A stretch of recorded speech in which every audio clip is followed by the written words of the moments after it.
الحمد للہ وکفا والصلاة والسلام علی عباده الذین اصطفى خصوصا علی افضلهم وخاتم النبیین محمد الامین وعلی آلہ وصحبہ اجمعین اما بعد فاعوذ باللہ من الشیطان الرجیم بسم اللہ الرحمن الرحیم تبارک الذی بیدہ الملک وهو علی کل شیء قدیر الذی خلق الموت والحیاة لیبلوکم ایکم احسن عملا وهو العزیز الغفور الذی خلق سبع سماوات طباقا ما ترى في خلق الرحمن من تفاوت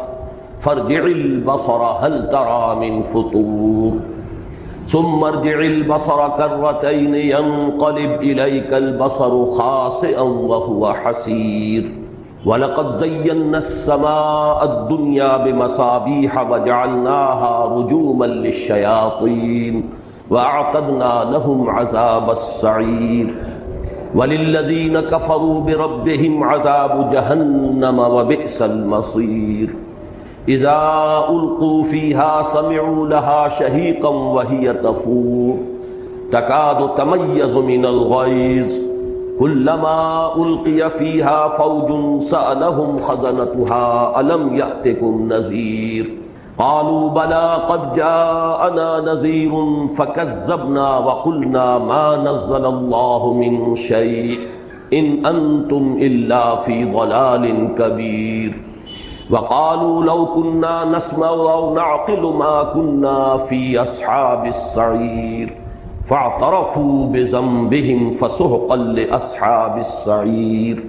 ان الذين يخشون ربهم بالغيب لهم مغفرة واجر كبير واسروا قولكم او اجهروا به انه عليم بذات الصدور الا يعلم من خلق وهو اللطيف الخبير صدق الله العظيم رب اشرح لي صدري ويسر لي امري واحلل عقدة من لساني يفقهوا قولي اللهم ربنا الہمنا رشدنا واعذنا من شرور انفسنا اللهم ارحمنا بالقرآن العظیم اللهم اجعله لنا اماما ونورا وهدى ورحمة اللهم ذکرنا منه ما نسینا وعلمنا منه ما جہلنا وارزقنا تلاوته آناء الليل وآناء النهار واجعله لنا حجة یا رب العالمین آمین۔ ہمارا یہ مسلسل درس کئی ماہ کے وقفے کے بعد شروع ہو رہا ہے، اور چونکہ آج مکی اور مدنی سورتوں کے جو 7 گروپ قرآن مجید میں ہیں ان میں سے آخری اور 7واں گروپ شروع ہو رہا ہے، اس اعتبار سے چند باتیں مجھے آج پھر دہرانی ہوگی۔ قرآن مجید میں سورتوں کی جو تقسیم ہے منزلوں کی شکل میں اور گروپوں کی صورت میں، اس کے بارے میں قرآن مجید کی کل 114 صورتیں ہیں، اور ان کی ایک تقسیم تو بہت قدیم ہے، دور صحابہ سے رضی اللہ تعالی عنہم ان کا ذکر ہمیں ملتا ہے، اور وہ ہیں منزلیں تلاوت کے لیے، کہ ایک منزل روزانہ انسان تلاوت کر لے تو ایک ہفتے میں قرآن مجید ختم ہو جائے۔ اس میں یہ نہیں ہے کہ صفحے گن کر برابر برابر 7 حصوں میں تقسیم کیے گئے ہوں، بلکہ مکمل صورتیں ہیں، لیکن یہ کہ ایک بہت ہی ایک ترتیب اس میں قائم ہوئی ہے کہ سورہ فاتحہ کو اگر الگ کر لیا جائے کہ وہ پورے قرآن مجید کے لیے ایک نہایت جامع مقدمے کی حیثیت رکھتی ہے، تو اس کے بعد سے تقسیم یہ ہے کہ پہلی منزل میں 3 صورتیں ہیں، دوسری میں 5 ہیں، تیسری میں 7 ہیں، چوتھی میں 9 ہے، پھر 11 ہے، پھر 13 ہے، یوں سمجھئے کہ یہ بڑھتا چلا جا رہا ہے، سیڑھی جو ہے بڑے ہی ایک حساب سے بڑھ رہی ہے۔ البتہ حزب مفصل جو کہلاتا ہے آخری، اس میں 65 صورتیں ہیں، وہ بھی 15 کا ملٹیپل بنتا ہے 13 کا، 13 ضرب 5 65، اس کے اندر بھی ایک حسن ہے عددی اعتبار سے۔ ان میں مکی مدنی کی کوئی تقسیم نہیں ہے، بلکہ یہ ہے کہ اصل پیش نظر یہ ہے کہ تقریباً مساوی 7 حصے ہو جائیں، بالکل مساوی نہیں ہے۔ اس میں سے جو پہلا گروپ ہے، پہلی منزل 5.25 پارے کی ہے، بعض جو ہیں وہ 4 پارے 4.25 پارے کے لگ بھگ ہیں. آخری منزل جو ہے وہ سورہ قاف سے شروع ہوتی ہے، اور یہ آپ کے علم میں ہے کہ 26ویں پارے میں سورہ قاف ہے. 27 28 29 30 تقریباً 4.25 پارے اس کے بنیں گے. تو بالکل برابر نہیں ہے، البتہ تقریباً مساوی 7 حصے. یہ 7 منزلیں جو ہیں، اور ان کو 7 احزاب بھی کہتے ہیں، جیسا کہ میں عرض کر چکا ہوں یہ قدیم ہے، ان کا ذکر آپ کو دور صحابہ سے مل جائے. البتہ بازی قریب میں نظم قرآن کے ضمن میں جو خاص ایک غور و فکر مولانا حمید الدین فراہی رحمۃ اللہ علیہ سے جس کا آغاز ہوا، اور اس میں یقیناً کچھ پیش قدمی ہوئی ہے اور آگے بڑھے ہیں مولانا امین حسن اصلاحی. تو اگرچہ مولانا اصلاحی کی بہت سی تفسیری آراء سے بھی حد اختلاف ہے، خاص طور پر حد رجم کے بارے میں جو رائے انہوں نے ظاہر کی ہے اس کی بنا پر تو شدید صدمہ بھی ہے، اور محسوس ایسا ہوتا ہے کہ وہ کم سے کم اس معاملے میں منکرین حدیث اور منکرین سنت کے صف میں جا کر کھڑے ہو گئے. تاہم اس کے یہ معنی نہیں ہے کہ ان کی کوئی خدمت نہیں ہے اور تفسیر قرآن کے ضمن میں اور بالخصوص تدبر قرآن کے ضمن میں انہوں نے کوئی کام نہیں کیا ہے. تو مولانا فراہی نے جو نظم قرآن کا تصور پیش کیا اس سے ایک قدم آگے بڑھے ہیں مولانا اصلاحی، اور میرے علم میں نہیں ہے کہ ان سے پہلے کسی نے اس حقیقت کی نشاندہی کی ہو، واللہ عالم، کہ جس طرح قرآن مجید کی یہ 7 منزلیں تلاوت کی ہیں، ایسے ہی 7 گروپ ہیں، اور یہ معنوی تقسیم ہے کہ ان میں سے ہر گروپ کا آغاز ہوتا ہے 1 یا 1 سے زائد مکی صورتوں سے، اور اختتام ہوتا ہے 1 یا 1 سے زائد مدنی صورتوں پر. تو مکیات مدنیات ایک گروپ،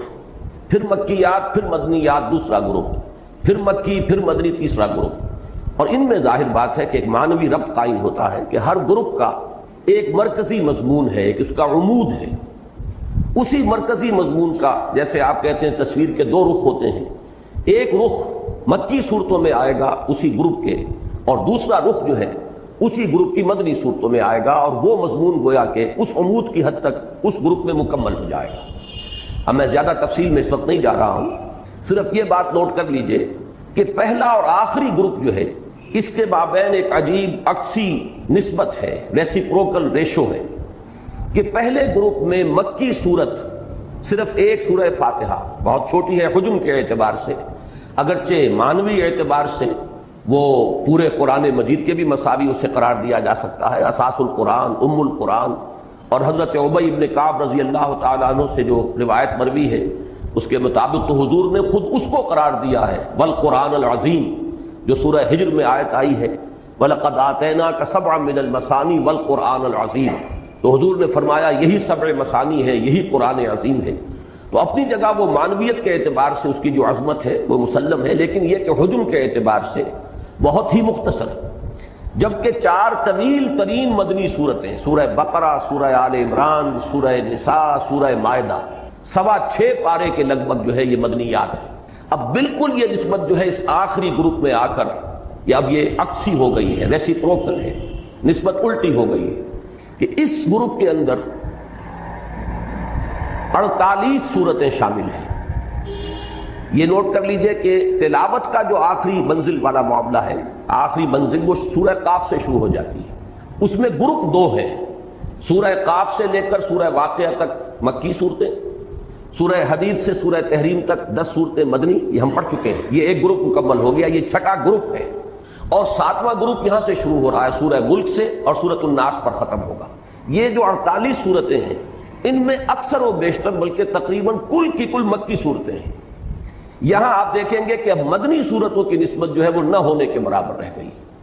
اور بہت سی صورتوں کا معاملہ جو ہے اس میں جو مدنیات ہیں وہ مختلف فی ہیں. 5 صورتیں ہیں زیادہ سے زیادہ ان 48 میں سے جن کے بارے میں یہ کہا گیا ہے کہ وہ مدنی ہیں،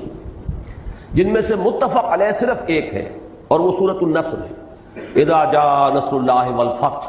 اس کے بارے میں تو اتفاق ہے کہ یہ مدنی صورت ہے. باقی 2 صورتیں اور ہیں، سورۃ البینہ اور سورۃ الزلزال، یہ ساتھ ہیں. ان کے بارے میں بھی بعض مصاحف میں آپ کو یہ لکھا ہوا مل جائے گا کہ یہ مدنی صورتیں ہیں. اسی طریقے سے آخری 2 صورتیں معوذتین، ان کے بارے میں بھی یہ رائے ہے، لیکن میں نے دیکھا ہے کہ بہت سے حضرات ان کو بھی مکی صورتیں قرار دیتے ہیں. تو گویا کہ کل 5 صورتیں بنتی ہیں جن کے بارے میں یہ رائے ہے ان 48 میں سے کہ یہ مدنی ہیں. ان میں سے بھی 4 مختلف فی ہیں. متفق علیہ جو ہے وہ صرف ایک صورت بنتی ہے، وہ سورۃ النصر ہے. میری اپنی ایک رائے ہے اس کے ضمن میں، لیکن اول تو یہ کہ میں اس پر فی الحال جازم نہیں ہوں، جب اس مقام پر پہنچوں گا تو انشاءاللہ اپنی ایک رائے حتمی طور پر قائم کروں گا۔ مولانا اصلاحی صاحب کے چونکہ ذکر سے بات شروع ہوئی تھی تو یہ عرض کر دوں کہ ان کے نزدیک آخری 5 سورتیں مدنیات ہیں، سورۃ النصر، اس کے بعد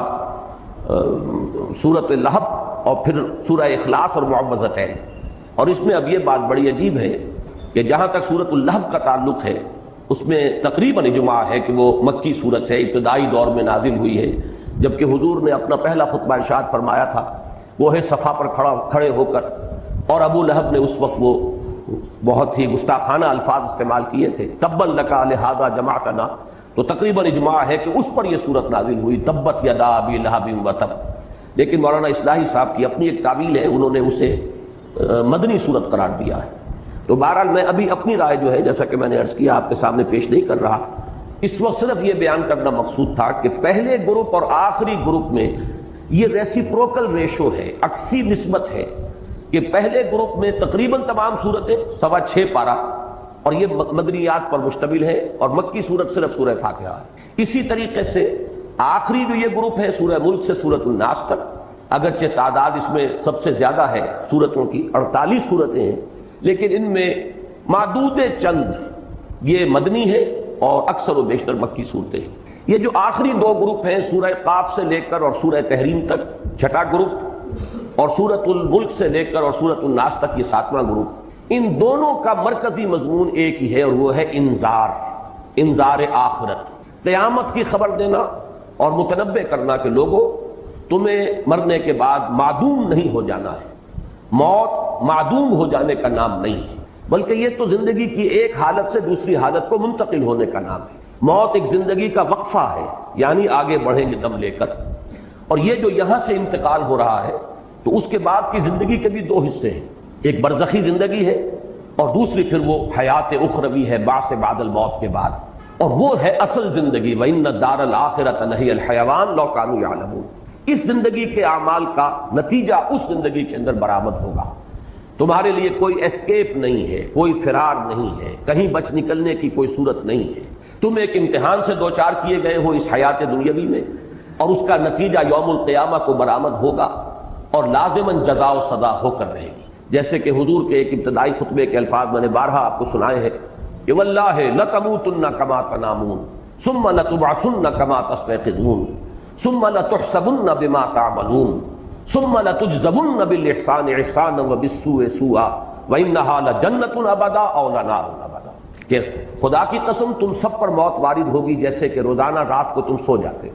پھر تمہیں لازماً اٹھا لیا جائے گا جیسے کہ روزانہ صبح کو بیدار ہو جاتے ہو، پھر لازماً تمہارا حساب کتاب ہوگا، محاسبہ ہوگا، پھر لازماً تمہیں بدلہ ملے گا، اور وہ بدلہ کیا ہوگا؟ بھلائی کا بھلا بدلہ، برائی کی بری سزا،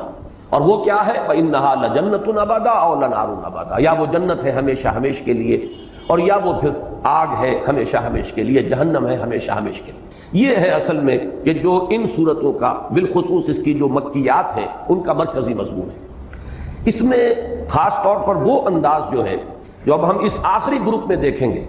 وہ ہے چونکا دینے والا انداز، ایسا انداز ہے کہ جیسے ایک ایسی بات کہی جا رہی ہو کہ جو لوگوں کے ذہن سے بالکل ہی جس سے ذہول ہو چکا تھا، ذہن سے دور ہو چکی تھی، اور جس سے کہ اچانک ایک چہمے گوئی شروع ہو گئی۔ چنانچہ یہ تیسری سورت جو آئے گی اس 29ویں پارے میں، الحاقہ ملحاقہ وما ادراک ملحاقہ، اب یہ انداز جو ہے پھر آخری پارے میں آپ کو ملے گا یہی انداز، القارعہ ملقارعہ وما ادراک ملقارعہ، یہ انداز جو ہے یہ سوتوں کو جگانے کا انداز ہے، نیند کے باتوں کو بیدار کرنے کا انداز ہے، جھنجھوڑنے کا انداز ہے، کچھ سوچیں غور کریں۔ اسی طریقے سے سورۃ القارعہ کے بعد جو آئی، الہاکم التکاثر حتی زرتم المقابر کلا سوف تعلمون ثم کلا سوف تعلمون، اصل حقیقت تم پر منکشف ہو جائے گی، تم اس وقت اسے نظر انداز کیے چلے جا رہے ہو، تم اس کے بارے میں کچھ غور کرنے کے لیے بھی تیار نہیں۔ یہی انداز جو ہے عما یتساءلون عن النبأ العظیم الذی هم فیہ مختلفون کلا سیعلمون ثم کلا سیعلمون، یہ انداز جو ہے ان صورتوں کا یہ نمایاں ہے بہت اکثر و بیشتر میں، اگرچہ بعض دوسری صورتوں کے اندر بہت دوسرے حکیمانہ اور فلسفیانہ مضامین بھی ہیں، لیکن بحیثیت مجموعی جو ہے اس گروپ میں خاص طور پر یہ انذار جو ہے وہ چونکانے کے انداز میں ہے، جس کے بارے میں کہ مولانا حالی کی وہ تعبیر بالکل صحیح ہے کہ وہ بجلی کا کڑکا تھا یا صوت ہادی، عرب کی زمین جس نے ساری ہلا دی، جس کے نتیجے میں چاہے لوگوں نے مانا چاہے نہیں مانا لیکن ایک چہمے گوئی شروع ہو گئی۔ یہ کیا بات کہہ رہے ہیں، یہ کیا خبر دے رہے ہیں؟ کسی نے کہا ہے ہاتھ لما توعدون، یہ انہونی بات ہے، نہیں ہو سکتی، ناممکن ہے۔ جب ہم مر جائیں گے، گل سڑ جائیں گے، عظاما نخرہ، ہڈیاں بھی ہماری جو ہیں وہ گل سڑ جائیں گی، تو پھر دوبارہ اٹھا لیا جائے گا، یہ بات سمجھ میں آنے والی نہیں۔ تو چاہے کسی نے مانا چاہے نہیں مانا، لیکن یوں سمجھیے کہ ایک بحث شروع ہو گئی، ایک گفتگو شروع ہو گئی۔ وہ شروع کر دینا کا ادھر حقیقت یہ انداز ہے کہ جو ان صورتوں کے اندر جو ہے اکثر و بیشتر میں آپ کو ملے گا۔ بس اس تمہید کے بعد سورۃ الملک جس کا ہم آج آغاز کر رہے ہیں، اس کے بارے میں جان لیجئے کہ اس سورہ مبارکہ کی بھی فضائل میں بہت سے روایات موجود ہیں اور اس کی ایک خصوصی اہمیت ہے۔ یہ سورت بھی اوراد میں سے ہے، یعنی ورد جس کو بنایا جائے، اور اس کو پڑھنا جو ہے اس کے اندر بہت سے منفعت مضمر ہیں۔ اور یہ سورت بھی جیسے کہ سابقہ گروپ کی پہلی مکی سورت سے سورہ قاف،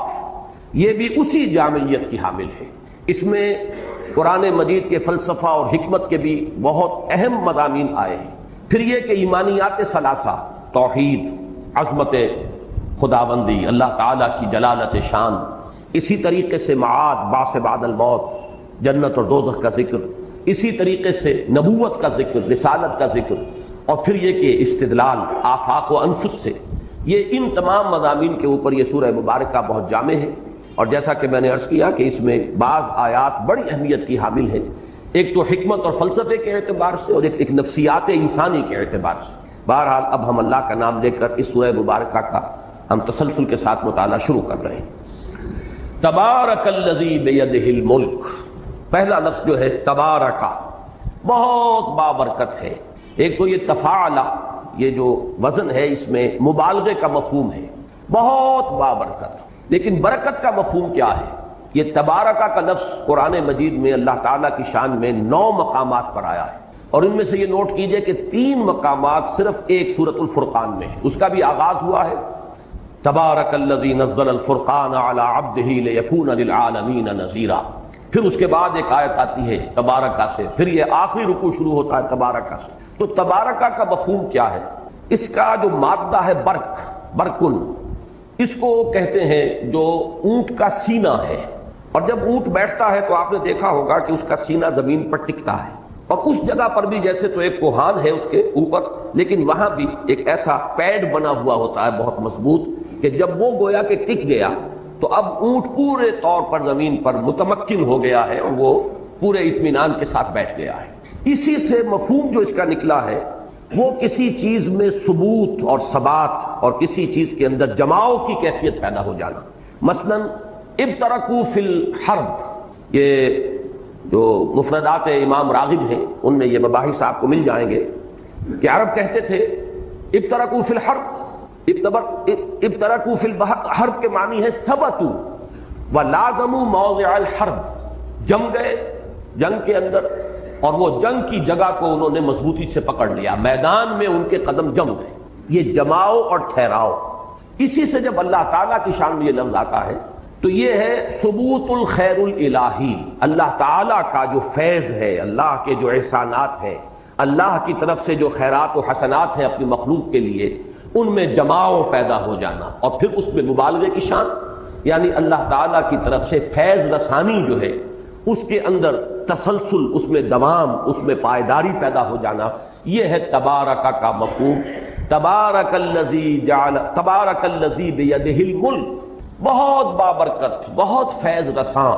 بہت عظمت والی ہے وہ ہستی جس کے ہاتھ میں ہے بادشاہی۔ بیدہ ہی، اس کے ہاتھ میں ہے۔ اللہ تعالیٰ کے لیے یہ مختلف جو الفاظ آتے ہیں، ید ہے، چہرہ ہے، وجہ،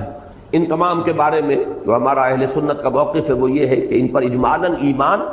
باقی یہ کہ ظاہر بات ہے کہ ہم اس کو کسی تجسیم یا کسی جسم کے اوپر قیاس نہیں کر سکتے، اور اکثر و بیشتر اس سے مراد ہوگی یعنی استعارہ، کہ ید سے مراد ہے جیسے ہم کہتے ہیں قبضہ قدرت، کسی کے ہاتھ میں ہونا، یعنی اس کے اختیار میں ہونا، اس کے قبضے میں ہونا۔ بیدہ الملک، اسی کے قبضے میں ہے بادشاہ، اسی کا اختیار مطلق ہے ملک پر، بادشاہی پر. یہ لفظ ملک جو ہے اب اس پر بھی غور کیجئے کہ یہ جو صورتیں ابھی ہم پڑھ چکے ہیں، سورہ حدید، سورہ تغابن، اس میں بھی اللہ تعالیٰ کے لیے یہ لفظ جو ہے بتکرار و اعادہ آیا ہے. سورہ حدید کی ابتدائی 6 آیات آپ کو یاد ہوگا، ہم نے بہت تفصیل کے ساتھ ان کا مطالعہ کیا، اور ذات و صفات باری تعالیٰ کے ضمن میں میری ایک ذاتی رائے ہے جو میں نے بارہا عرض کی ہے کہ عظیم ترین اور جامع ترین مقام جو ہے وہ سورہ حدید کی پہلی 6 آیات پر مشتمل ہے. اس میں بھی 2 مرتبہ لہو ملک السماوات والارض، دوسری آیت میں لہو ملک السماوات والارض یحیی و یمیت وہو علی کل شیء قدیر، اور پھر اختتام پر آتا ہے لہو ملک السماوات والارض وإلی اللہ ترجع الامور. بلکہ ادھر سے بھی سمجھیے کہ یہ دوسری آیت ہے، اور وہ جو دوسری آیت آئی ہے وہ آخر سے لاسٹ بٹ 1 ہے، لیکن 6 آیتوں میں 2 مرتبہ اللہ تعالیٰ کے لیے اس شے کا اس بات کہ حکومت اور اختیار، اس کائنات کا کل اختیار، اس کی کل بادشاہی ڈی فیکٹو بھی ڈی جیورے بھی اللہ تعالیٰ کے ہاتھ میں. اسی طریقے سے سورہ تغابن میں لہ الملک و لہ الحمد وہو علی کل شیء قدیر، اور اس ملک کے ساتھ علی کل شیء قدیر کی خصوصی مناسبت ہے. وہ بادشاہت کے جو جس میں کہیں عجز ہو، بادشاہ اگر کمزور ہو گیا ہو تو ظاہر بات ہے کہ بادشاہی میں خلل پیدا ہو جائے گا، پھر وہاں فساد رونما ہو جائے گا. تو اس کے ساتھ اللہ تعالیٰ کی قدرت تامہ اور قدرت کاملہ، لہ الملک و لہ الحمد وہو علی کل شیء قدیر. سورہ حدید میں بھی فرمایا لہو ملک السماوات والارض یحیی و یمیت وہو علی کل شیء قدیر. بالکل اسی کے ساتھ مناسبت اس آیہ مبارکہ کی ہے، تبارک الذی بیدہ الملک وہو علی کل شیء قدیر. بہت بابرکت، بڑی عظمت والی، بہت فیض رساں ہے وہ ہستی جس کے قبضے میں ہے کل بادشاہی، اور وہ ہر شے پر قادر ہے، کوئی شے اس کی قدرت سے باہر نہیں. یہ بات میں عرض کر چکا ہوں بارہا، اس وقت میں صرف اجمالاً ہی اس کی طرف اشارہ کر سکتا ہوں کہ اللہ تعالیٰ کی معرفت کو اگر ہم 2 حصوں میں تقسیم کریں تو ایک معرفت ذات ہے، ایک معرفت صفات ہے. معرفت ذات ہمارے دائرے سے خارج ہے، وراء الورا ثم وراء الورا ثم وراء الورا، اس کے بارے میں ہم کوئی تصور کر ہی نہیں سکتے. ہماری قوت فکریہ، قوت متخیلہ، قوت متصورہ، یہ سب کی سب جو ہے وہ عاجز ہے. اے برو از وہب و قیل و قال من، بات ختم ہوتی. سارا اب ہمارا جو ہے انحصار وہ ہے اللہ تعالیٰ کے اسماء و صفات کی معرفت. چنانچہ یہی الفاظ آئے ہیں ایمان مجمل میں، آمنت باللہ کما ہوا باسمائہ و صفاتہ. یہی ہمارے پاس کل جو ہے ہماری رسائی ہو سکتی ہے تو اللہ تعالیٰ کی صفات اور اسماء. اب ان صفات اور اسماء میں سے 2 صفات ہیں اہم ترین جس کا قرآن مجید میں نہایت کثرت کے ساتھ ذکر ہوا ہے، قدرت اور علم. اور اکثر و بیشتر جہاں اللہ تعالیٰ کی ذات و صفات کا بیان ہوا ہے، ابتدا میں صفت قدرت کا ذکر اور اختتام پر صفت علم کا ذکر. سورہ حدید کا چونکہ میں نے ابھی حوالہ دیا ہے، ان 6 آیات میں بھی دیکھیے کہ ابتدا میں پہلی آیت میں وَهُوَ عَلَىٰ كُلِّ شَيْءٍ قَدِيرٌ، اور اس کے بعد اختتام کیا ہوتا ہے؟ وَهُوَ عَلِيمٌ بِذَاتِ الصُّدُورِ. وہ سینوں کے اندر جو راز مخفی ہیں اور دفن ہیں، جو ارادے اور نیتیں ہیں، ان سب کا بھی جاننے والا ہے. اسی طریقے سے سورہ تغابن میں شروع میں فرمایا یسبح للہ ما فی السماوات و ما فی الارض لہ الملک و لہ الحمد وہو علی کل شیء قدیر. اور چوتھی آیت کل کی کل مشتمل ہے اللہ تعالیٰ کی صفت علم پر، یعلم ما فی السماوات والارض ویعلم ما تسرون وما تعلنون واللہ علیم بذات الصدور. بالکل وہی نسبت آپ کو اس رکوع میں نظر آئے گی جو آج ہم پڑھ رہے ہیں.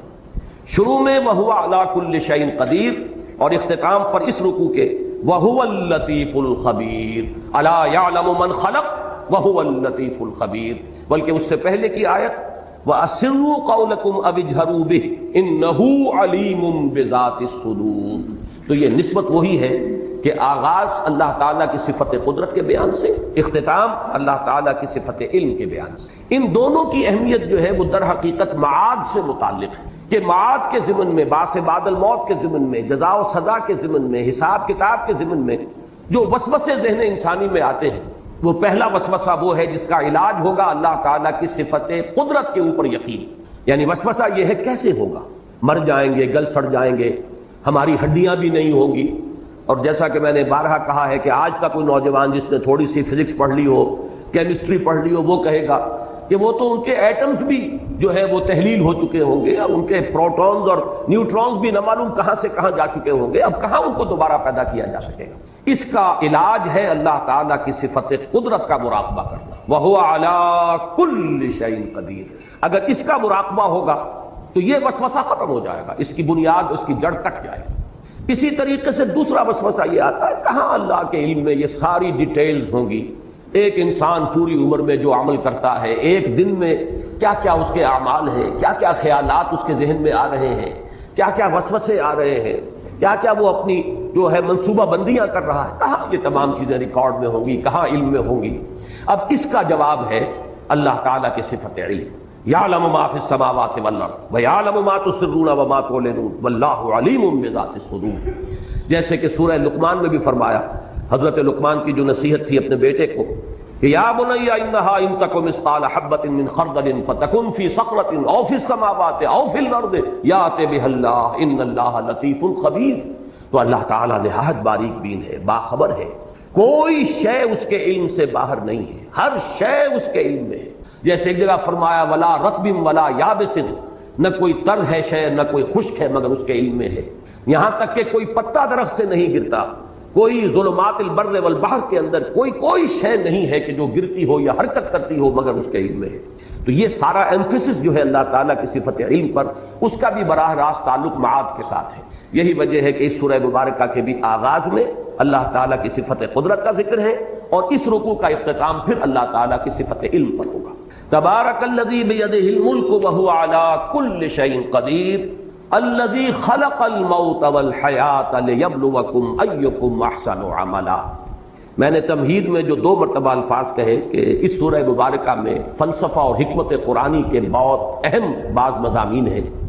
تو یہ دوسری آیت جو ہے یہ در حقیقت فلسفے سے اور حکمت قرآنی سے بہت گہری نسبت رکھنے والی ہے، اس لیے کہ زندگی کا معال کیا ہے، یہ زندگی کی حقیقت کیا ہے، پہلی بات یہ ہے زندگی کا آغاز و اختتام کیا ہے، پھر یہ کہ یہ زندگی جو ہمارے نزدیک گویا کہ اکثر و بیشتر ہم زندگی اسی کو قرار دے دیتے ہیں، اس زندگی کا مقصد کیا ہے، اس کی اصل غرض و غایت کیا ہے؟ تو یہ ہے اصل میں وہ بنیادی فکر سے متعلق اور فلسفے سے متعلق مسائل کہ جن کو اس آیہ مبارکہ کے اندر ڈیل کیا گیا۔ پہلی چیز جو بڑی اہم ہے هو الذی خلق الموت والحیات، جس نے پیدا کیا، تخلیق فرمایا ہے موت کو بھی اور حیات کو بھی۔ اب یہاں پر جہاں تک حیات کا ہمارا تاثر ہے، تصور ہے، وہ تو یہ ہے کہ یہ ایک مثبت وجودی حقیقت ہے، لیکن موت کے بارے میں ایک مغالطہ ذہنوں میں بیٹھا ہوا ہے۔ بالعموم اس کا بارے میں ذہنوں میں یہ خیال ہے کہ موت معدوم ہو جانے کا نام ہے، چنانچہ بعض جگہ پر تو آپ اکثر و بیشتر تراجم میں بھی دیکھیں گے کہ جیسے قرآن مجید میں سورہ بقرہ کے 3 رکوع میں جو آیت آئی کیف تکفرون باللہ وکنتم امواتا فاحیاکم ثم یمیتکم ثم یحییکم، وہاں بھی آپ دیکھیں گے کہ موت مقدم، حیات اس کے بعد، لیکن یہ کہ اس موت کے بارے میں اکثر لوگوں کا مغالطہ ہے کہ گویا کہ معدوم کے معنی میں ہم اسے لے رہے ہیں کہ تم معدوم تھے پھر تمہیں اللہ نے زندہ کیا ہے۔ تو یہاں چونکہ اس موضوع پر کئی مرتبہ گفتگو ہو چکی ہے، لیکن میں اس جگہ توجہ دلا رہا ہوں، خلق الموت والحیات، موت بھی در حقیقت مخلوق ہے، یہ ایک مثبت حقیقت ہے جس پر کہ تخلیق کا عمل گزرا ہے، یہ موضوع ہے عمل تخلیق کا، یہ ایک مثبت وجودی حقیقت ہے۔ موت در حقیقت معدوم ہونے کا نام نہیں ہے، اس لیے کہ عدم پر تخلیق کا اطلاق نہیں ہو سکتا۔ عدم کو پیدا کیا کیسے جائے گا؟ عدم تو در حقیقت جو ہے وہ تخلیق کے بالکل منافی ہو جائے گی، ضد ہو جائے گی۔ لہذا جیسے زندگی ایک مثبت حقیقت ہے جس پر کہ لفظ تخلیق کا اطلاق ہو رہا ہے، ایسے ہی موت بھی ایک مثبت وجودی حقیقت ہے جس پر کہ عمل تخلیق کا اطلاق ہو رہا ہے۔ خلق الموت والحیات لیبلوکم ایکم احسن عملا۔ اب اس میں دیکھیے کہ جہاں تک اس موت کا تعلق ہے جو ہماری اس زندگی کے بعد آنے والی ہے، اس کے بارے میں تو ہمیں یقین کے ساتھ معلوم ہے کہ وہ معدوم ہونے کی بات نہیں، وہ تو ہمارے ایمان کے بنیادی آرٹیکل آف فیتھ جنہیں کہا جائے گا اس میں شامل ہے، اس لیے کہ موت معدوم ہونے کا نام نہیں ہے، بلکہ موت تو در حقیقت ایک کیفیت سے دوسری کیفیت کو منتقل ہونے کا نام ہے۔ آخری جو بھی ہمارا اس حصہ ہے زندگی کا وہ حیات اخروی، وہ تو سب سے بڑی حقیقت ہے، سب سے بڑی زندگی ہی وہ ہے، لیکن یہ درمیانی وقفہ بھی معدوم ہونے کا نام نہیں ہے، بلکہ جیسا کہ آپ کو معلوم ہے عالم برزخ میں بھی ایک نوع کی زندگی ہے، حیات برزخی ہے۔ اس حیات برزخی کے اندر بھی انسان پر کیفیات وارد ہوں گی، جیسے کہ مشہور ہمارے ہاں اصطلاح ہے عذاب قبر، تو صرف عذاب قبر کا معاملہ نہیں ہے بلکہ ثواب قبر کا معاملہ بھی ہے، اس لیے کہ صحیح احادیث میں یہ موجود ہے کہ قبر جو ہے یا جنت کے باغیچوں میں سے ایک باغیچہ ہے اور یا دوزخ کے گڑھوں میں سے ایک گڑھا ہے۔ تو معلوم ہوا کہ یہ برزخ کا دور جو ہے یہ بھی معدوم ہو جانے کا نام نہیں ہے بہرحال، اور اس کے بعد جو اصل زندگی شروع ہوگی وہ تو ابدی زندگی ہے، اور حقیقت میں تو وہی اس قابل ہے کہ اسے زندگی قرار دیا جائے۔ وَإِنَّ الدَّارَ الْآخِرَةَ لَهِيَ الْحَيَوَانُ لَوْ كَانُوا يَعْلَمُونَ، یقیناً وہ پچھلا گھر اور پچھلی زندگی جو ہے اصل زندگی تو ہے ہی وہ، کاش کہ انہیں معلوم ہوتا۔ البتہ یہ جہاں تک دو حیاتیں ہیں، حیات دنیاوی، حیات اخروی، اور ان کے درمیان میں یہ حیات برزخی، یہ تو تین چیزیں وہ ہیں کہ جو قرآن مجید سے ابتدائی تعارف رکھنے والا شخص بھی جانتا ہے اور ہر مسلمان کے وہ ایمان کے لازمی اجزاء میں شامل ہے۔ لیکن ایک حیات اس سے پہلے ہے، ایک موت اس سے پہلے آ چکی ہے۔ یہ در حقیقت فلسفے اور حکمت قرآنی کا ذرا غامض پہلو ہے، مختلف مقامات پر اس کی طرف اشارات ہیں، تفاصیل اس کی آپ کو قرآن میں نہیں ملے گی، اس لیے کہ جو حکمت کے غامض مسائل ہیں انہیں قرآن مجید نے تفصیل کے ساتھ اس پر بحث نہیں کی، اس لیے کہ قرآن مجید صرف حکماء کے لیے نہیں ہے، فلاسفہ کے لیے نہیں ہے، بہت اعلیٰ عقلی صلاحیتیں رکھنے والوں کے لیے نہیں ہے، یہ عامیوں کے لیے بھی ہے، عوام کے لیے بھی ہے۔ لہذا اس میں زیادہ تر بحث کی گئی ہے تفصیل کے ساتھ انہی چیزوں پر کہ جو سب کے ذہن کی گرفت میں آ جائیں، سب کے علم کی سطح تک رسائی جو ہے ان چیزوں کی ہو جائے، اور باقی چیزیں جو ہیں کہ جو زیادہ غامض ہیں، دقیق ہیں، فلسفیانہ حقائق ہیں، ان کی طرف صرف اشارے ہیں، اس لیے کہ ان کو ظاہر بات ہے کہ ان سے دلچسپی رکھنے والے عقلاء اور حکماء ہوں گے، اور عاقلانہ اشارہ کافی است، عاقلوں کے لیے ظاہر بات ہے کہ اشارہ کافی ہے، وہ جب وہاں سے گزریں گے وہ ڈیرا لگا کر بیٹھ جائیں گے، جیسے کہ میں نے ابھی آیت آپ کو سنائی،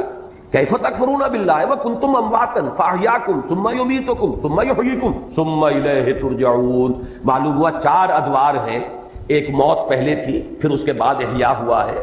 پھر اب یہ زندگی آئی ہے، پھر اماتہ ہوگا، پھر اس کے اوپر موت کا عمل وارد ہوگا، پھر احیاء ہوگا، اور پھر وہ زندگی ابدی ہو جائے گی۔ لیکن یہ مضمون جو ہے اپنی کلائمیکس میں جو سامنے آیا ہے وہ سورہ غافر یا سورہ مومن، یہ دو نام ہیں سورہ مبارکہ کے، اس کی جو آیت ہے، اور میں نے سن 66 میں ایک مضمون لکھا تھا حقیقت زندگی کے عنوان سے، جو پہلے ہفتروز الاعتصام میں چھپا، پھر میثاق میں چھپا، پھر حکمت قرآن میں چھپا، میں بار بار چونکہ وہ میری بہت ہی محبوب تحریروں میں سے ہے، پہلی مرتبہ اس میں نے اس آیت مبارکہ کی طرف اشارہ کیا، اور مولانا عبدالغفار حسن صاحب کا مدینہ میں اس وقت تھے، مدینہ منورہ میں یونیورسٹی میں پڑھاتے تھے، وہاں سے مجھے خط آیا کہ یہ پہلی مرتبہ تم نے اشارہ کیا ہے، اور ایک بہت بڑی علمی حقیقت ہے کہ جو ہاتھ آئی ہے، ان کا وہ تحسین کا خط میں نے شائع بھی کیا تھا میثاق میں، وہ آیا مبارکہ جس میں صراحت کے ساتھ دو اماتے اور دو احیاء، اہل جہنم کی فریاد آئی ہے ان الفاظ میں کہ وہ جہنمی اللہ تعالیٰ سے فریاد کریں گے، ربنا امتنا سنتین واحییتنا سنتین فاعترفنا بذنوبنا فہل الی خروج من سبیل۔ اے رب ہمارے تو نے ہمیں دو مرتبہ مارا اور دو مرتبہ جلایا۔ یہاں خاص طور پر جو نوٹ کرنے کی بات ہے وہ ہے احیاء کے معنی زندہ کرنا، اماتہ کے معنی مارنا۔ کسی شے کو مارنے کا مطلب یہ کہ پہلے وہ زندہ تھی تب اس پر اماتہ ہوگا نا، اور اس کے بعد پھر وہ مردہ سے اس کو زندہ کیا جا رہا ہے۔ اور وہاں بھی آپ دیکھ رہے ہیں جیسے یہاں ہے خلق الموت والحیات، موت کو مقدم رکھا گیا ہے حیات پر، اسی طرح وہاں کنتم امواتا فاحیاکم ثم یمیتکم ثم یحییکم، دونوں مرتبہ موت مقدم ہے حیات پر۔ اور اسی طرح اس آیہ مبارکہ میں ربنا امتنا اثنتین واحییتنا اثنتین فاعترفنا بذنوبنا فہل الی خروج من سبیل، رب ہمارے تو نے ہمیں دو مرتبہ مارا اور دو مرتبہ زندہ کیا، تو اب ہم نے اپنے گناہوں کا اعتراف کر لیا۔ یہ اس رکوع میں بھی وہ لفظ آیا ہے فاعترفوا بذنبہم، تو انہوں نے اعتراف کر لیا، وہ اعتراف کر لیں گے اپنے گناہ کا۔ وہاں بھی فرمایا گیا ہم نے اعتراف کر لیا اپنے گناہوں کا، فہل الی خروج من سبیل، اب یہاں سے نکلنے کے لیے بھی کوئی راستہ ہے، کوئی شکل ہے؟ یعنی اگر 4-5 ہم پر مراحل آ چکے ہیں تو پروردگار ایک مرحلہ اور،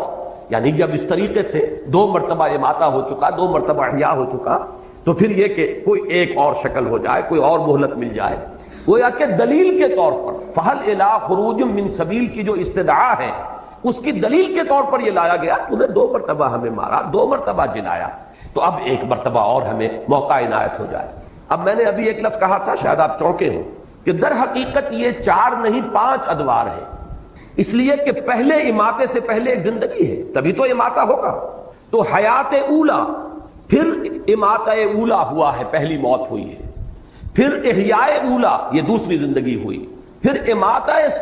ثانیہ، دوسری مرتبہ کا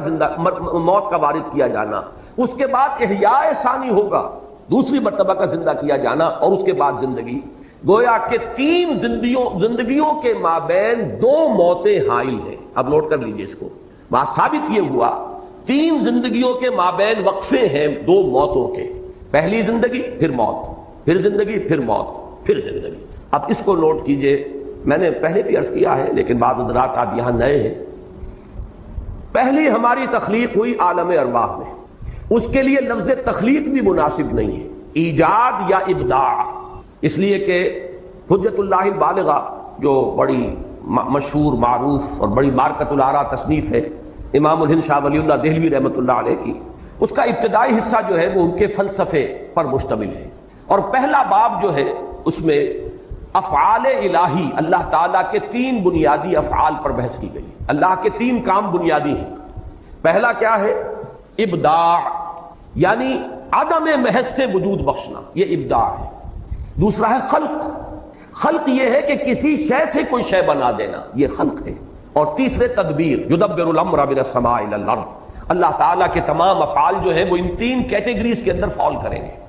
تین بڑی بڑی کیٹیگریز ہیں کہ اللہ کے تمام افعال وہ ان کے منقسم ہو جائیں گے، ابداع، عدم محض سے وجود بخشنا۔ اسی لیے میں نے کہا کہ اس کو ایجاد کہا جائے یا ابداع کہا جائے یہ صحیح لفظ ہوگا، خلق نہیں، اس لیے کہ خلق کے لفظ کا اطلاق ہوتا ہے کسی شے سے کوئی شے بنانا۔ آپ نے پڑھا ہے خلق الانسان من صلصال کالفخار، پیدا کیا انسان کو، بنایا انسان کو مٹی سے، کھنکتی ہوئی مٹی، سوکھی ہوئی، سوکھا گارا جو سوکھ کر کھنکنے لگا ہے۔ وخلق الجان من مارج من نار، اور جنات کو پیدا فرمایا اس نے آگ کی لپٹ سے۔ وخلقنا من الماء كل شيء حي، ہم نے پانی سے بنائی ہے ہر شے جو زندہ ہے۔ معلوم ہوا خلق کے ساتھ جو ہے کوئی شے موجود ہوگی کہ کس شے سے بنائی گئی۔ البتہ پہلا مرحلہ جو ہے ایجاد و ابداع وہ ہے کہ جس میں اس سے پہلے کوئی شے نہیں تھی، عدم محض سے، انگریزی میں جسے کہتے ہیں کریشن ایکس نیہیلو،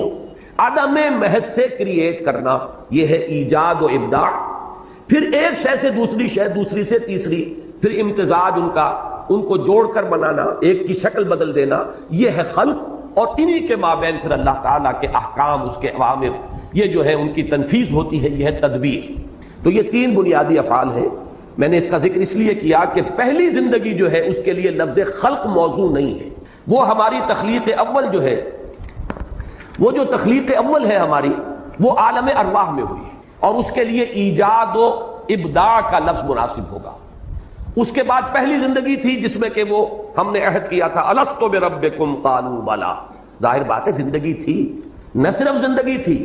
پورا شعور ذات موجود تھا، ہم نے معاہدہ کیا اللہ کے ساتھ۔ تو جب تک کہ سیلف کانشیسنس نہ ہو، شعور ذات نہ ہو، معاہدے کی کوئی حیثیت ہی نہیں۔ ہمیشہ آپ دیکھیں گے جب معاہدہ کیا جاتا ہے، اقرار کیا جاتا ہے، بقائمی ہوش و حواس میں یہ وعدہ کرتا ہوں یا معاہدہ کر رہا ہوں، تو گویا کہ اپنی ذات کا پورا شعور ہونا لازم ہے۔ ہم اس شعور ذات کے ساتھ زندہ تھے، اگرچہ جسموں کے ساتھ نہیں تھے، صرف ارواح کی شکل میں تھے۔ الارواح جنود مجندہ، وہ لشکروں کی صورت میں وہ تمام ارواح تھی جو اللہ کے حضور میں حاضر تھی، اور پوچھا گیا الست بربکم قالوا بلا۔ اب یہ پہلی حیات ہے، اس پر پہلا اماتہ طاری ہوا، پہلی مرتبہ مارا گیا، یعنی سلا دیا گیا، ان ارواح کو کسی کولڈ سٹوریج کے اندر رکھ دیا گیا۔ یہ ہے موت کا وہ پہلا مرحلہ جو اس زندگی میں آنے سے قبل ہم گزار آئے۔ اس کے بعد اب ہو رہا ہے احیاء اولا، وہ اس زندگی میں، اس عالم جو عنصری ہے اس کے اندر جب وہ رحم مادر میں ایک جسم تیار ہوا ہے تو وہ روح کو لا کر اس کولڈ سٹوریج سے، وہ جو روح معین ہے اس شخص کی، اس کو لا کر شامل کیا گیا، اور یہ گویا کہ احیاء اولا ہوا۔ اس کے بعد یہ زندگی دوسری آ گئی۔ در حقیقت یہ جسے ہم پہلی زندگی کہتے ہیں، یہ زندگی دوسری ہے کہ جو ہم اس عالم میں مادی میں بسر کر رہے ہیں، اس میں ہمارا جسم بھی ہے اور ہماری وہ روح بھی ہے، جبکہ پہلی زندگی میں صرف ارواح تھی۔ اس کے بعد دوسرا اماتہ ہوگا، اور پھر عالم برزخ شروع ہوگا، پھر دوسرا احیاء ہوگا، اور پھر ہماری آخری زندگی ہوگی، اخروی زندگی، اور وہ پھر ہمیشہ کے لیے ہے، ابدی ہے۔ یہ ہے در حقیقت حیات انسانی کے مختلف انواع۔ اب اس میں ذرا ایک بات میں اور ہمت اور جرأت کر کے عرض کر رہا ہوں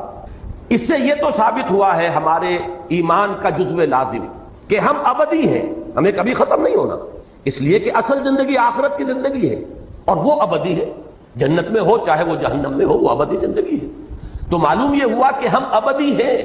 البتہ اسی کا ایک اور غامض پہلو یہ ہے کہ ہم ازلی بھی ہیں، ہمیشہ سے۔ اب یہ ذرا بات آپ کو چونکانے کے لیے میں کہہ رہا ہوں، اس لیے کہ ہم علم خداوندی میں ہمیشہ سے ہیں۔ میرا جو بھی وجود ہے، میرا تشخص جو اس وقت ہے، علم خداوندی میں تو ہمیشہ سے ہے۔ اللہ کا علم جو ہے وہ حادث نہیں ہے، اللہ کا علم اس کی ذات کے ساتھ، جیسے کہ اس کی ذات قدیم ہے، اس کا علم بھی قدیم ہے۔ کوئی شے جس کا وجود اس عالم میں کبھی ہونا ہوگا وہ علم خداوندی میں ازل سے موجود ہے، جس کو کہ ہمارے صوفیہ اور ہمارے متکلمین کہتے ہیں صور علمیہ۔ علم خداوندی میں یہ تمام صورتیں پہلے سے موجود ہیں۔ تو ہماری ایک پوٹینشل ایگزسٹنس جو ہے، پوٹینشل ہے، یہ بالقوہ وجود تھا ہمارا علم خداوندی میں، اور وہ ہمیشہ سے تھا۔ اس کے بعد ہمارا پہلا وجود عالم ارواح میں ہوا ہے، وہ ہمارا وجود خارجی ہے، اور اس کے بعد پھر ہمارا یہ وجود ہے جو مادی زندگی کے ساتھ ہو رہا ہے، مادی جسد کے ساتھ ہو رہا ہے۔ پھر ہمارا ایک اور وجود ہوگا، وہ ابدی ہے۔ اب یہ ہے وہ چیزیں جن کے بارے میں نے عرض کیا کہ یہ وہ حقائق ہیں کہ جن میں سے حیات دنیاوی تو ہمارے سامنے کی شے ہے، ہمارے تجربے کی شے ہے۔ حیات اخروی وہ ہے جس کا جاننا لازم ہے اگر اس زندگی کو درست بسر کرنا ہے، لہذا ان پر تو تفصیل سے گفتگو ہوئی ہے، پوری بحث ہے، پوری شرح و بسط کے ساتھ ہے۔ لیکن یہ ابتدائی مراحل جو ہیں یہ خالص علمی باتیں ہیں، یہ ایک حکمت کے وہ غامض مضامین ہیں کہ جن کو قرآن مجید نے بہت ہی اشارے صرف کر دیے ہیں، اس کے علاوہ یہ کہ ان پر تفصیلی بحث نہیں کی ہے، اور خود اس کا جو سبب ہے وہ میں بیان کر چکا ہوں، اس لیے کہ یہ حکمت و فلسفہ کے جو غامض مضامین ہیں ان کا تعلق ہے حکما سے، اور عاقلاں را اشارہ کافی۔ اب جو میں نے یہ اس قدر طویل جو زندگی ہے انسان کی، اس کے لیے میں نے وہ لفظ ازلی بھی استعمال کر دیا کہ پوٹینشل ایگزسٹنس ہماری جو ہے وہ تو جب اللہ تعالیٰ کے علم میں ہم ہمیشہ سے موجود تھے۔ ایک تو یہ کہ علامہ اقبال کے جو نظم ہے زندگی کے عنوان سے بانگ درا میں، اس میں دو شعر آج کے ہمارے اس درس کے اعتبار سے انتہائی اہم ہیں، بلکہ اسی آیت کے اعتبار سے اہم ہے۔ پہلا شعر، تو اسے پیمانہ امروز و فرداں سے نہ ناپ، جاوداں پہ ہم دواں ہر دم جواں ہے زندگی۔ واقعہ یہ ہے کہ جو ان الفاظ کے اندر جو شوکت ہے، یہ اس آیہ مبارکہ کے پہلے حصے کی صحیح ترین تعبیر ہے۔ کیا تم سال گنتے ہو، 60 سال، 70 سال، 80 سال؟ کیا یہ زندگی ہے؟ یہ تو تمہارے ذہن کی بڑی تنگی ہے۔ بلکہ میں نے وہ حقیقت زندگی کا اپنا مضمون شروع یہاں سے کیا کہ یہ لوگ کہ جو صرف تجربہ اور شہود کے اوپر ایمان رکھنے والے ہیں، وہ تو زندگی سمجھتے ہیں بس پیدائش سے موت تک کا وقفہ، لیکن کیا یہ 30 40 50 60 سال، 70 سال، 80 سال، ان میں بھی پہلا حصہ گزر جاتا ہے جس میں شعور ہی نہیں، اور پھر بڑھاپا آ گیا تو کہ لا یعلم بعد علم شیئا، پھر کچھ شعور نہیں رہتا، بیچ کے 30 40 سال بمشکل ہے کہ جو شعور کے ہیں۔ تو کیا یہ کل ہماری حقیقت یہی ہے؟ اشرف المخلوقات جس کے بارے میں اللہ یہ فرمائے خلقتہ بیدی، میں نے اسے اپنے دونوں ہاتھوں سے بنایا ہے، وَلَقَدْ كَرَّمْنَا بَنِي آدَمَ وَحَمَلْنَاهُمْ فِي الْبَرِّ وَالْبَحْرِ وَرَزَقْنَاهُمْ مِنَ الطَّيِّبَاتِ وَفَضَّلْنَاهُمْ عَلَى كَثِيرٍ مِّمَّنْ خَلَقْنَا تَفْضِيلًا، جس کی شان اس طریقے سے بیان کی جا رہی ہو، کیا اس کی حقیقت بس یہی ہوگی؟ اور اس میں بھی یہ کہ عمر دراز مانگ کے لائے تھے، 4 دن 2 آرزو میں کٹ گئے 2 انتظار میں۔ واقعہ یہ ہے کہ اگر 70 برس کی زندگی بھی ہو تو 40 برس تو گزر جاتے ہیں، بے شعوری کے شروع کا اور آخر کا حصہ دونوں شامل کر لیجئے تو بیچ میں کیا ہے، وہ 2 دن کی زندگی رہ جائے گی کہ جس میں شعور ہے، حرکت ہے، ارادے ہیں، عزائم ہیں، امنگیں ہیں، آپ کچھ بناتے ہیں، بگاڑتے ہیں، کچھ کوئی چیز جو ہے وہ آپ کی زندگی کا جو اصل کہنا پروڈکٹیو پیریڈ ہے وہ تو وہی ہے۔ تو زندگی یہ نہیں ہے، یہ زندگی بہت طویل عمل ہے۔ تو اسے پیمانہ امروز و فردا سے نہ ناپ، جاوداں پہ ہم دواں ہر دم جواں ہے زندگی۔ اب یہ جو جاوداں پہ ہم دواں ہر دم جواں ہے زندگی، ظاہر بات ہے کہ ان حقائق کو کما حق ہو تو ان کی تعبیر ممکن ہی نہیں ہے، بس الفاظ آئیں کہ جس سے کچھ تاثر مل جائے۔ اور میں نے آج جو بات عرض کی ہے اسے پھر نوٹ کر لیجئے کہ اس میں ایک حصہ تو ہمارے ایمان کا جزو لازم ہے، یعنی ابدیت، ہمیشہ کا وجود ہے ہمارا، اسے ختم نہیں ہونا ہے۔ وہ جنت میں ہے یا دوزخ میں ہے، اس لیے کہ ابدا خالدین فیہا ابدا جہنمیوں کے لیے بھی آیا ہے، اور خالدین فیہا ابدا اہل جنت کے لیے تو بے شمار جگہ پر آیا ہے۔ تو معلوم یہ ہوا کہ ہمارا وجود ابدی ہے۔ البتہ پہلا حصہ جو ہے اس کے بارے میں عام لوگ تو یہ سمجھتے ہیں کہ ہمارا وجود جو ہے وہ صرف پیدائش سے یا 9 مہینے اور ایڈ کر لیجئے کہ جو رحم مادر کے ہیں، بس یہاں سے سمجھے گا۔ ایک مادہ پرست کی نگاہ اس سے آگے نہیں جائے گی۔ اس سے آگے چلیے تو قرآن مجید نے ایک حقیقت یہ منکشف کی کہ تم تو ایک اور زندگی پہلے بتا بھی آئے ہو، گزار آئے ہو۔ ایک زندگی، ایک موت تم پر پہلے آ چکی ہے اس عالم مادی کے اندر آنے سے پہلے، اور وہ زندگی جو ہے وہ تھی جس میں کہ قول و قرار ہوا تھا الست بربکم قالوا بلی۔ اور تیسری بات میں نے عرض کی ہے، یہ بہت گہرے فلسفے کی بات ہے کہ در حقیقت اس سے بھی پہلے ہمارا ایک وجود، پوٹینشل وجود موجود تھا، علم خداوندی۔ اب اس کے لیے میں علامہ اقبال کا ایک شعر آپ کو سنا رہا ہوں، فارسی کا، فلسفہ اور حکمت کے اعتبار سے بہت اونچا شعر ہے۔ بضمیرت آرمیدم تو بے جوش خود نمائی، بکنارہ برفگندی در آبدار خضرا۔ اللہ سے خطاب کر رہے ہیں کہ اللہ میں تو تیرے اندر، ضمیر کہتے ہیں کسی کی مخفی حقیقت، اندر کی شے، میں تیرے باطن میں بڑے آرام میں سو رہا تھا، یعنی میں تھا موجود، ایک صور علمیہ کے اعتبار سے میں تیرے علم میں تھا۔ اب تیرے علم میں تھا تو میں تھا، لیکن میں تیرے وجود مطلق میں میرا ایک وجود تھا، بالکل جیسے کہ ایک سی پی کے اندر، یہ ایک مثال آگے دی ہے تشبیہ، سی پی کے اندر موتی موجود ہوتا ہے لیکن سی پی ایک وقت تک بند رہتی ہے، موتی ظاہر نہیں ہوتا۔ بضمیرت آرمیدم تو بجوش خود نمائی، پروردگار تو نے اپنے آپ کو ظاہر کرنے کے لیے تو نے یہ کائنات بنائی، مجھے بھی بنایا۔ یہ جو اگرچہ قرآن مجید میں کوئی نص قطعی کے طور پر یہ مضمون میرے علم کی حد تک نہیں ہے، اور اس حدیث پر بھی محدثین کا تو ظاہر بات ہے کہ اس پر گفتگو ہے اور جرا ہے، لیکن یہ کہ اکثر ہمارے ہاں کے حکماء اور فلسفہ اسے تسلیم کرتے ہیں کہ اللہ تعالیٰ نے یہ کائنات کیوں پیدا کی۔ کنت کنزا مخفیا فاحببت ان اعرف فخلقت الخلق، میں چھپے ہوئے خزانے کے مانند تھا، میرے اندر قوت کا لاوا تھا جو کھول رہا تھا، میرے اندر خلاقی تھی، لیکن یہ کہ اسے پہچاننے والا کوئی نہیں تھا، لہذا میں نے خلق کو پیدا کیا، اس سے میری وہ قوت خلاقی اور میری وہ قوت جو ہے وہ ظاہر ہوئی۔ الباری، الخالق، المصور، یہ جو اس کی صلاحیتیں تھی، یہ جو پوٹینشیلٹیز تھی، یہ چھپی ہوئی تھی، مخفی تھی، تخلیق سے وہ ظاہر ہوئی۔ اور پھر اس تخلیق کے بعد ایک ایسی مخلوق پیدا کی گئی جس میں یہ شعور تھا کہ وہ اس کا پورا احساس اور ادراک کر سکے اور معرفت حاصل کر سکے۔ تو معلوم یہ ہوا کہ اللہ تعالیٰ نے اپنے آپ کو ظاہر کرنے کے لیے اور اپنے آپ کو پہچنوانے کے لیے کائنات تخلیق کی، اپنے آپ کو ظاہر کرنے کے لیے کائنات تخلیق فرمائی، اور اپنے آپ کو پہچنوانے کے لیے انسان کو پیدا کیا کہ یہ معرفت کی اس کے اندر صلاحیت تھی کہ اللہ کو پہچانے۔ تو بضمیرت آرمیدم تو بجوش خود نمائی، اپنے آپ کو ظاہر کرنے کے جوش میں تو نے اس کائنات کو بنایا اور مجھے بھی پیدا کیا۔ اور اپنے بارے میں کہہ رہے ہیں بکنارہ برفگندی در آبدار خضرا، جیسے سی پی کے اندر وہ موتی موجود تھا لیکن پتہ نہیں کسی کو نظر نہیں آ رہا، قوم اس کی خوبصورتی کو دیکھے، قوم اس کے حسن کا جو ہے اس کو اپریشیٹ کرے، تو اس نے اپنا منہ کھولا اور موتی کو باہر پھینکا تاکہ اس موتی کا حسن ظاہر ہو۔ تو نے بھی مجھے اپنے اندر سے نکال کر باہر ڈالا ہے۔ بضمیرت آرمیدم تو بجوش خود نمائی، بکنارہ برفگندی در آبدار خضرا، میں تو تیرے اندر کا ایک موتی ہوں۔ یہ تیرے اندر کا موتی ہے جس کو میں کہہ رہا ہوں، متکلمین نے اس کے لیے اصطلاح وضع کی ہے صور علمیہ۔ کائنات میں جو شے بھی خارج میں پیدا ہوئی ہے، پہلے وہ اللہ تعالیٰ کے علم میں موجود تھی، اور وہ اللہ کے علم میں اس کا وجود جو ہے وہ اس کا پوٹینشل ایگزسٹنس ہے۔ اس اعتبار سے میں نے آج عرض کیا ہے بات کو، اس لیے کہ پتہ نہیں کتنے زندگی کا کتنا حصہ بقایا ہے۔ میں اس حصے کے درس کے دوران چاہتا ہوں کہ وہ چیزیں کہ جن پر میں نے تاحال جان بوجھ کر گفتگو نہیں کی ہے، میں چاہتا ہوں کہ اب ان کے بارے میں بھی جس چیز کے بارے میں میری ایک رائے بنی ہے اور جو بھی میں نے مختلف جو گوشے ہیں ان سے حاصل کیا ہے وہ میں آپ کے سامنے رکھوں۔ اگرچہ مجھے اندیشہ ہے کہ چونکہ جس قسم کا یہ اجتماع ہوتا ہے اس میں بالکل نئے لوگ بھی ہوتے ہیں، ہمارے نوجوان طلبہ بھی ہوتے ہیں، اور اس قسم کے مضامین جو ہے ان کے اندر خطرہ ہوتا ہے کہ کچھ لوگ جو ہیں جن کی فہم کی سطح سے وہ بہت بالا تر ہوں، ان کے لیے وہ فتنہ نہ بن جائے۔ لیکن یہ کہ اب اور میرے پاس میں نہیں کہہ سکتا کہ کوئی موقع ہوگا کہ نہیں ہوگا کہ میں ان حقائق پر بھی گفتگو کر سکوں، اس لیے میں نے آج اس قدر تفصیل سے بات کی ہے۔ اب یہ جو میں نے عرض کیا ہے کہ 3 زندگیاں اور 2 موتیں، درمیان میں ہے یہ حیات دنیاوی، نوٹ کیجئے 5 میں نے مراحل بیان کیے، پہلی زندگی، پھر پہلی موت، دوسری زندگی، دوسری موت، پھر تیسری زندگی جو ابدی